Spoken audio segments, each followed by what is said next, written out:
सध्या तर ते ट्रान्सपरंटच राहतील. खरंच या निवडणुका स्थानिक लोकांचं राज्य स्थापन करण्यासाठी झाल्यात का? मी त्याला धर्माच्या साठी किंवा कोणत्याही जातीसाठी निवडून देत नाहीये. आम्हाला फुकट नको आहे, आम्हाला सेफ्टी हवी आहे, ती आम्हाला दिसत नाही आहे. अरे तुम्ही शिक्षणाच्या बाबतीत बोला ना. शुद्ध चारित्र्याचा आणि लोकशाही मूल्य जाणणारा लोकप्रतिनिधी असावा. तो क्रांतिकारक बदल होणं फार गरजेचं आहे.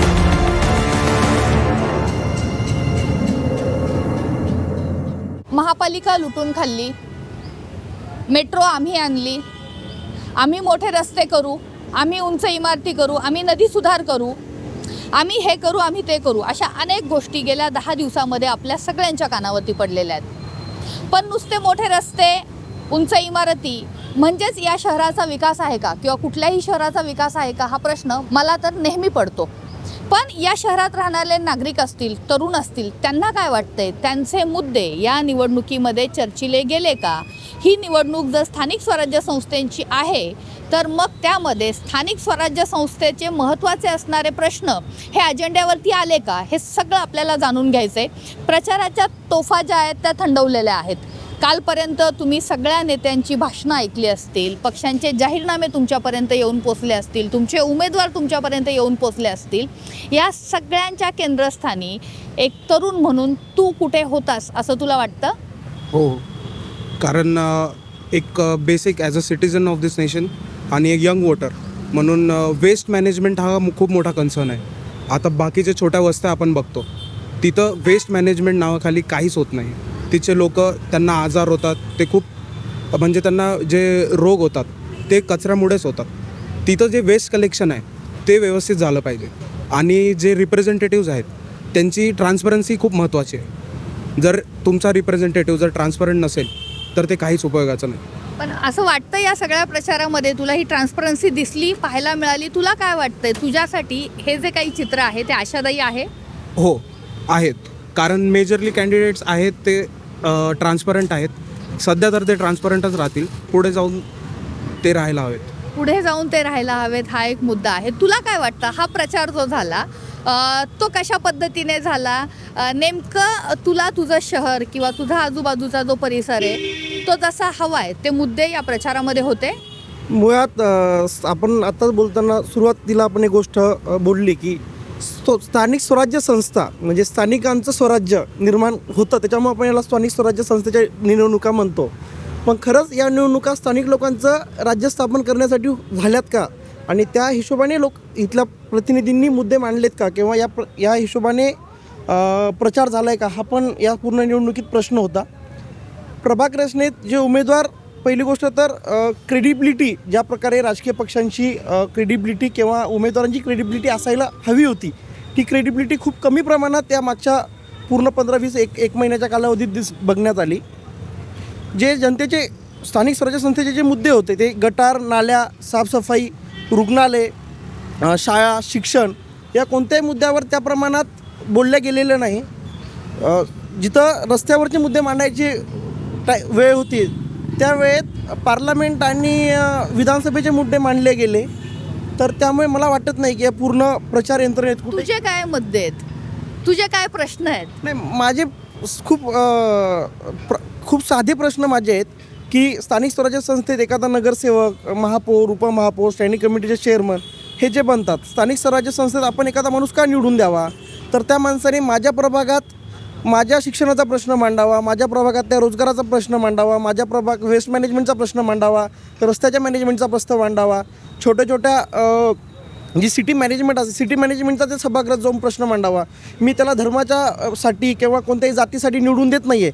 मी त्याला माझ्या आजूबाजूचा परिसर हा माझा प्रतिनिधी म्हणून त्यानं व्यवस्थित करावा, यासाठी मी त्याला निवडून देतो आहे. त्यानं हा प्रश्न मांडायला तिथं जावं, माझा फक्त एवढाच मुद्दा आहे. अगदी खरं आहे की धर्माच्या ह्याच्यासाठी तू निवडून देत नाही, तुझे प्रश्न मांडण्यासाठी मिळतो. एक तरुणी म्हणून इथं खूप घोषणा झाल्यात, मेट्रो फुकट होईल, बस सेवा फुकट होईल, आम्ही अजून पाण्याखालून एक मेट्रो, असं भाजपच्या संकल्पपत्रामध्ये अनेक मुद्दे आहेत वेगळे अजून. पण या सगळ्यामध्ये तुझं काय म्हणणं आहे? तुला हे सगळं अपील करणारं होतं? नाही, मेट्रो फुकट होईल किंवा काहीही फुकट होईल, आम्हाला फुकट नको आहे. वी आर रेडी टू पे. आम्हाला सेफ्टी हवी आहे, ती आम्हाला दिसत नाही आहे. आज पण आम्ही जे उमेदवार पाहतोय, तुम्ही अर्ध्या गुंडांनाच जर उमेदवाऱ्या देणार असाल तर आमचे प्रतिनिधीच गुंड असतील तर आम्ही सुरक्षिततेची अपेक्षा कोणाकडून ठेवायची? एक तर तुम्ही गुंडांना उमेदवार देता, नाही तर नेत्यांच्या मुलांना.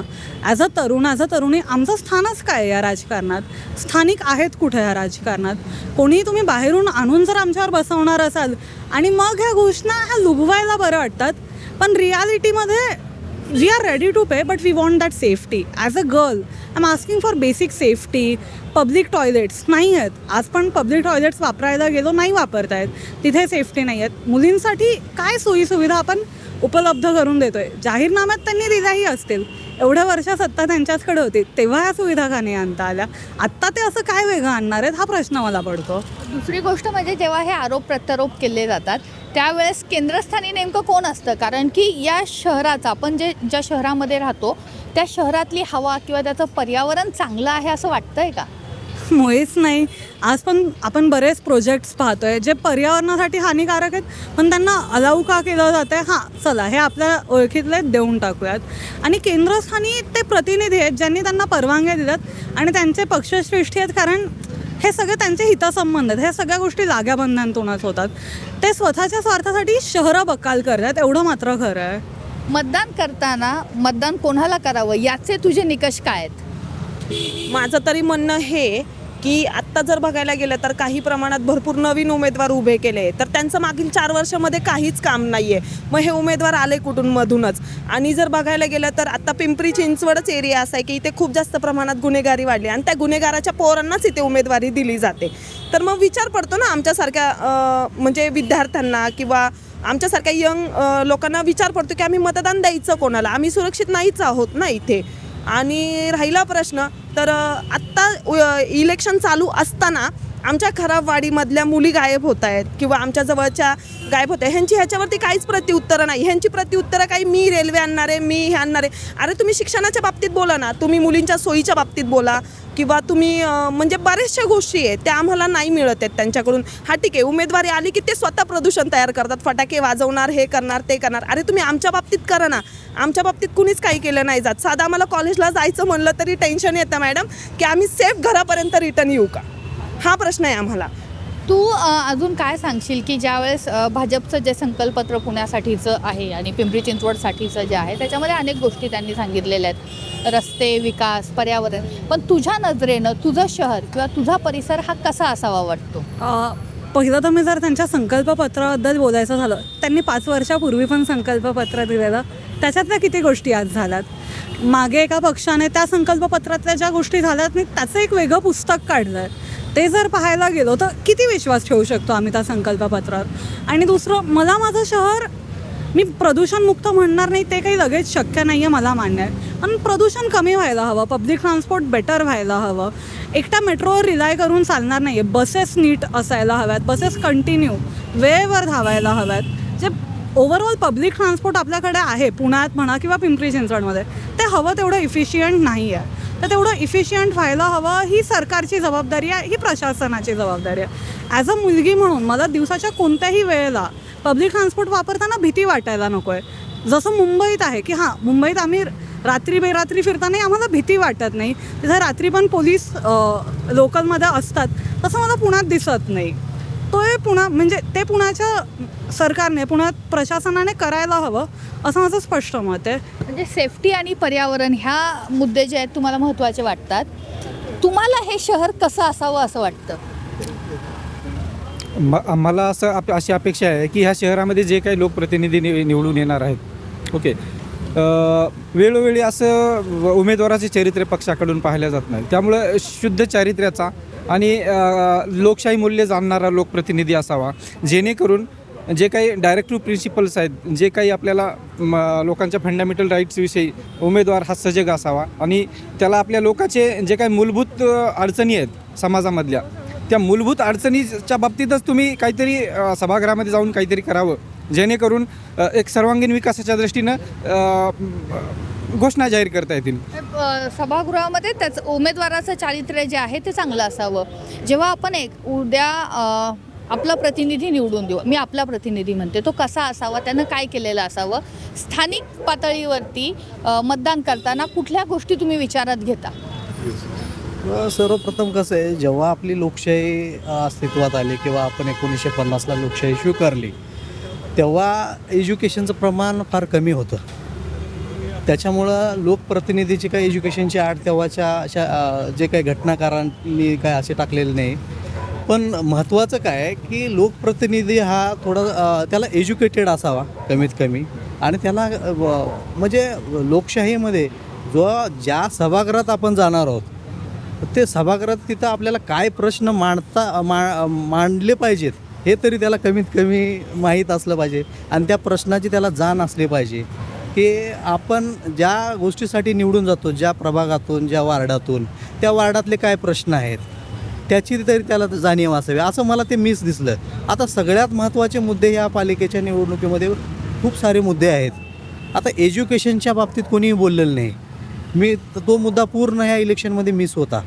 त्या संदर्भात कोणी आरोग्याच्या बाबतीमध्ये कोणीही तितकं बोललेलं नाही. एकूणमेकावर आरोप करण्याच्या पलीकडं असं काय म्हणजे जे काय काम करायला पाहिजे शहरात, आता प्रदूषणाच्या बाबतीमध्ये बोललेत, पर्यावरणाच्या बाबतीमध्ये बोललेत. आता आर्टिकल 21 प्रत्येक माणसाला फंडामेंटल राईट्स दिलेला आहे. तुम्हाला एक चांगलं आरोग्य भेटलं पाहिजे, तुम्हाला चांगलं एक इन्व्हायरमेंट भेटलं पाहिजे. इन्व्हायरमेंट हा सुद्धा फंडामेंटल राईट्स आहे आता, आणि ते सुद्धा भेटत आहे. आणि हे आपण कोरोनाच्या काळामध्ये आहे, इन्व्हायरमेंट हा सुद्धा फंडामेंटल राईट आहे. पर्यावरणाच्या दृष्टीनं तुमचं शहर कसं आहे, काय वाटतं? मला असं वाटतं की आमचं शहर पूर्णपणे असुरक्षित आहे. खास महिलांसाठी आणि तरुणीसाठी तर अजिबातच सुरक्षित नाही आहे. तुम्ही एकतर माझं म्हणणं आहे, खासदाराच्या मुलाला तुम्ही प्रतिनिधी बनवता तर आपल्यातलाच माणूस प्रतिनिधी म्हणून आला पाहिजे. आणि राहिला विषय तर ही लोक खूप जास्त बोलतात, पण बघायला गेलं तर आज पुण्यापेक्षा जास्त पिंपरी चिंचवडमध्ये वेश्या व्यवसाय वाढत आहे. मग हे प्रतिनिधी जे उभे आहेत ते ह्याच्याकडे का नाही लक्ष देत? आम्हाला जायला सुद्धा सेफ नाही फील होत मॅम. आम्ही जरी तिथे उभे असेल ना तर आम्हाला लोक विचारतात की तुम्ही किती घेणार, मग आम्ही निघायचं कसं बाहेर? आणि राहिला प्रश्न, आम्ही बसमध्ये असू नाही तर ऑटोमध्ये असू, मेट्रोमध्ये असू, कुठेही असू दे, आम्ही अजिबात सुरक्षित नाही आहे. आणि येणारा प्रत्येक प्रतिनिधी आम्हाला शब्द देतो की 5 वर्ष आम्ही आमच्या बहिणींचं संरक्षण करू. अरे ते शब्द देतात आणि निघून बहिणी आहात ना तुम्ही?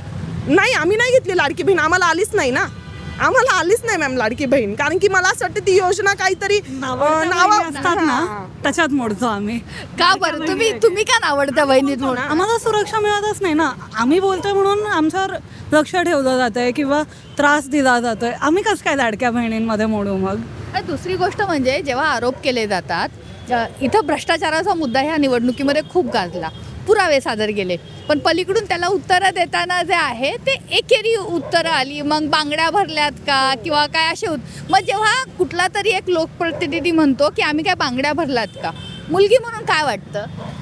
म्हणजे आपल्याला एखाद्याला नावं ठेवता नाही, जर इनडायरेक्टली तुम्ही त्या प्रतिनिधीला नावं ठेवण्यासोबत समजता स्त्रियांना वीक समजताय, which is something not good.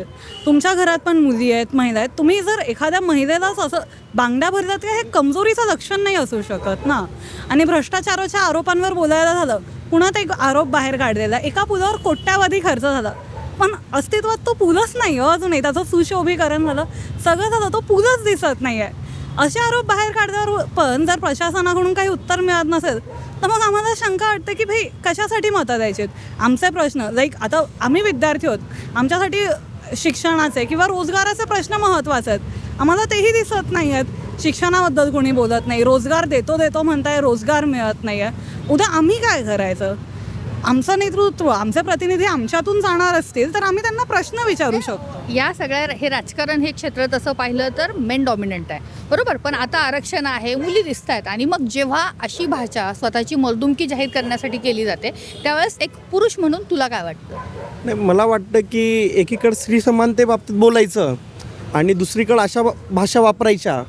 एकीकडे बोलायचं का मी महिलांना प्रतिनिधित्व देणार आहोत, आणि दुसरं कुठंतरी अशा महिलांना उमेदवारी द्यायची की जिचा पतीच डॉमिनंट असला पाहिजे. तर या बाबतीत आपण नेमकी कोणती समानता, आपण कोणत्या समानतेकडे आपण घेऊन जातो? काही आपल्याला सावित्रीबाई फुलेंचा वारसा लाभलेला आहे, माता रमाईंचा वारसा आपल्याला लाभलेला आहे. तर नेमकं 19व्या शतकामध्ये स्वातंत्र्यपूर्व काळामध्ये ज्या देशामध्ये ज्या राज्यांमध्ये महिलांना सन्मान देण्यात आला, महिलांनी लिडरशिप जर डेव्हलप केली, तिथेच कुठेतरी महिलांची लिडरशिप दाबल्या जाते मला असं वाटतं. नावालाच फक्त आरक्षण राहिलं आहे. त्या आरक्षणाच्या बुरख्यामागे आताही कुठंतरी आपण बघितलं तर मागे नगर परिषदेचं इलेक्शन झाले, महानगरपालिकेच्या इलेक्शननंतर सुद्धा आपण ते चित्र बघू शकतो की उमेदवार प्रतिनिधी म्हणून त्यांच्याच घरचा त्यांचा नवरा, त्यांचा मुलगा किंवा त्यांचाच कोणतरी भाऊ पुढे येतो. मग आपण कसं म्हणू शकतो अजून महिलांना आपण प्रतिनिधित्व देतो म्हणून? तर एक पुरुष म्हणून या बाबतीत खरंच आपल्याला लाज वाटावी अशीच भावना आहे. पटकन शेवटचा प्रश्न सगळ्यांना घेते, हे शहर कसं असावं? सुरक्षित, स्वच्छ आणि सुंदर. माझं म्हणणं आहे की आम्ही रात्री जरी बाहेर निघलो तर आम्हाला असुरक्षितता नाही जाणवली पाहिजे आणि शिक्षणाच्या बाबतीत थोडं तरी त्यांनी आम्हाला सहकार्य करावं, असं हे शहर असावं. तुम्हाला काय वाटतं शहर कसं असावं? उद्योगनगरी आहे, कामगारांचे प्रश्न आणि मूलभूत सोयीसुविधायुक्त हे शहर असलं पाहिजे असं पण मूलभूत सुविधा मिळाल्या पाहिजेत. तुमच्या दृष्टीनं तुम्ही राहताय ते शहर कसं असावं? कसं आहे, आता लोकशाहीची मी थोडक्यात व्याख्या सांगतो जे बाबासाहेबांनी केलेली आहे. आता अब्राहम लिंकनची भाषा आपल्याला व्याख्या आपण शाळेत वगैरे शिकतोच की लोकशाही म्हणजे काय, की लोकांनी लोकांसाठी चालवलेली एक शासन व्यवस्था. पण बाबासाहेब जाऊन त्याच्या पुढं म्हणतात की लोकशाही म्हणजे लोकांच्या सामाजिक आर्थिक जीवनामध्ये एक क्रांतिकारक आणि आमूलाग्र बदल जो घडून येणारी एक शासन पद्धती आहे, त्याला बाबासाहेब म्हणतात लोकशाही. आणि हे भाषण बाबासाहेबांनी कोर्टामध्येच केलेलं आहे 1952ला. तर हा जो क्रांतिकारक बदल आहे लोकांमध्ये, तो क्रांतिकारक बदल होणं फार गरजेचं आहे. आणि त्याच बदलातून हे सगळं शहर आपलं असेल किंवा आपले ज्या काही व्यवस्था असेल लोकशाहीची समृद्ध होणार आहे. अगदी खरं आहे. लोकशाहीची जी व्यवस्था आहे ती सामाजिक आणि आर्थिकदृष्ट्या क्रांतिकारक बदल घडवणारी आहे. जे काही सुरू आहे, जे काही पाहिलं आहे त्यातून उद्याच्याला इथला नागरिक हा सजगपणे विचार करेल आणि मतदानासाठी बाहेर पडेल आणि आपला निर्णय जो आहे तो त्या EVMमध्ये बंद करेल अशी अपेक्षा आपण करू शकतो. बाकी जे काही व्हायचं आहे, जे काही होणार आहे ते आपल्याला 16 तारखेला समजेल. अश्विनी सातवडोके, आसपास.